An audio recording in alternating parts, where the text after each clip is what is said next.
आने वाले कल की चिंता और बीते हुए कल का अफसोस। यह दो ऐसे ठग हैं जो हमारे आज की सुख चैन और खूबसूरती को बर्बाद कर देते हैं। नमस्कार दोस्तों, आज की यह कहानी बहुत ही ज्ञानवर्धक है, इसलिए इस वीडियो को पूरा ज़रूर देखें।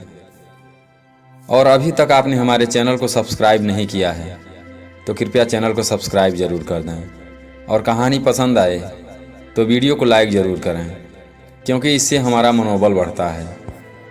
दोस्तों, इस कहानी को ज़रा ध्यान से सुनिए, क्योंकि यह कहानी आपकी ज़िंदगी बदलने वाली है। तो चलिए कहानी शुरू करते हैं।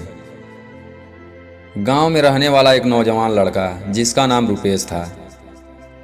रुपेश पुरानी बुरी यादों को ना भूल पाने और एक ही चीज़ के बारे में बार बार सोचने की आदत से परेशान था। अगर उसे कोई कुछ कह देता या फिर उसके साथ कुछ थोड़ा सा भी गलत हो जाता तो वह बस उसी एक घटना के बारे में पूरे दिन सोचता रहता। वही बात उसके दिमाग में हर समय घूमती रहती। रुपेश अपने साथ हुई किसी बुरी घटना के लिए अपनी किस्मत और भगवान को कोसता रहता, या फिर अपने मन में उस इंसान से बदला लेने की ख्याली पुलाव बनाता रहता जिसने उसे कुछ कह दिया था या उसके साथ कुछ गलत किया था। अपने ज़्यादा सोचने की आदत की वजह से ना तो लोगों के साथ उसके अच्छे रिश्ते थे और ना ही वह किसी काम को अच्छे से कर पाता था। वह हर समय तनाव व मानसिक अशांति की स्थिति में रहता। उसकी ऐसी हालत को देखकर उसके एक मित्र ने उसे सलाह दी कि यहाँ पास के ही जंगल में जहाँ एक बौद्ध भिक्षु रहते हैं, तुम उनके पास जाओ। वह तुम्हारी इस मानसिक समस्या का कोई ना कोई समाधान अवश्य बता देंगे। रुपेश बौद्ध भिक्षु के पास जाता है और अपनी समस्या उन्हें बताता है कि कैसे वह एक ही घटना के बारे में बार बार सोचता रहता है और पुरानी बुरी बातों व यादों को भूल नहीं पाता। लड़के की समस्या सुनने के बाद बौद्ध भिक्षु वहां से उठकर आश्रम में बनी कुटिया के अंदर चले गए। बौद्ध भिक्षु का बिना कुछ उत्तर दिए यूं ही उठकर चले जाना रुपेश को कुछ अजीब सा लगा, लेकिन रुपेश फिर भी वहां बैठा रहा। थोड़ी देर बाद वह देखता है कि बौद्ध भिक्षु मिट्टी की गिलास में पानी भरकर उसकी तरफ चले आ रहे हैं। बौद्ध भिक्षु रुपेश के पास आकर खड़े हो जाते हैं तो रुपेश भी उनके सामने खड़ा हो जाता है। बौद्ध भिक्षु रुपेश से पूछते हैं, बताओ इस गिलास का वजन कितना होगा। रुपेश कहता है, मैं एकदम सटीक तो नहीं बता सकता, लेकिन इस गिलास का वजन बहुत ही कम है। अब बौद्ध भिक्षु ने गंभीर होकर कहा, मेरा प्रश्न यह है कि अगर मैं इस गिलास को थोड़े देर तक ऐसे ही पकड़कर खड़ा रहूं तो क्या होगा।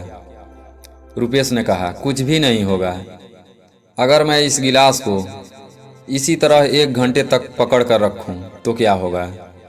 रुपेश ने कहा, आपके हाथ में दर्द होना शुरू हो जाएगा।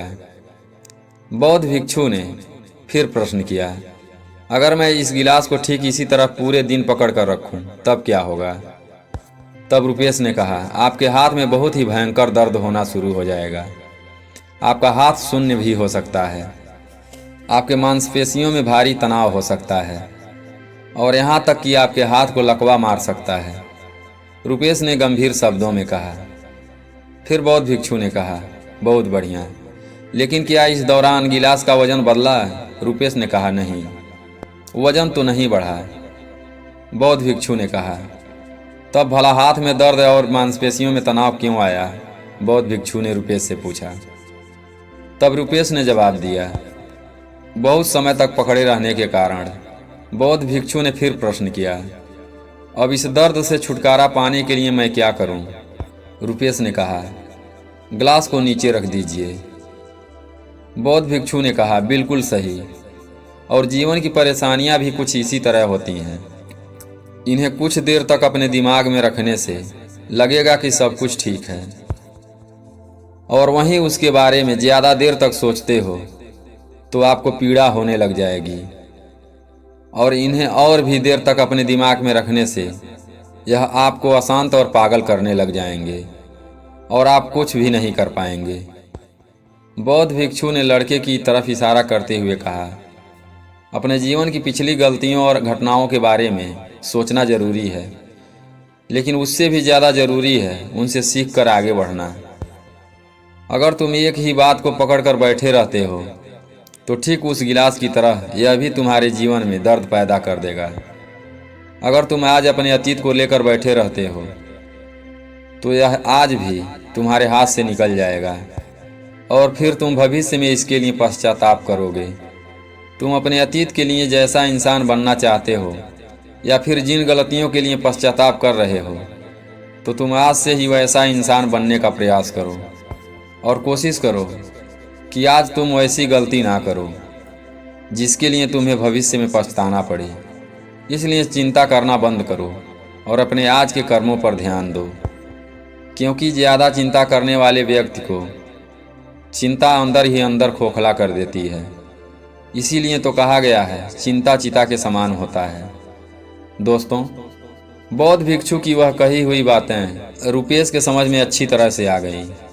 रुपेश समझ चुका था कि उसे आगे अपने जीवन में क्या करना है। लेकिन आपको इस कहानी से क्या सीख मिली, कमेंट में ज़रूर बताएं और वीडियो को लाइक करके इस वीडियो को अपने दोस्तों के साथ ज़्यादा से ज़्यादा शेयर करें।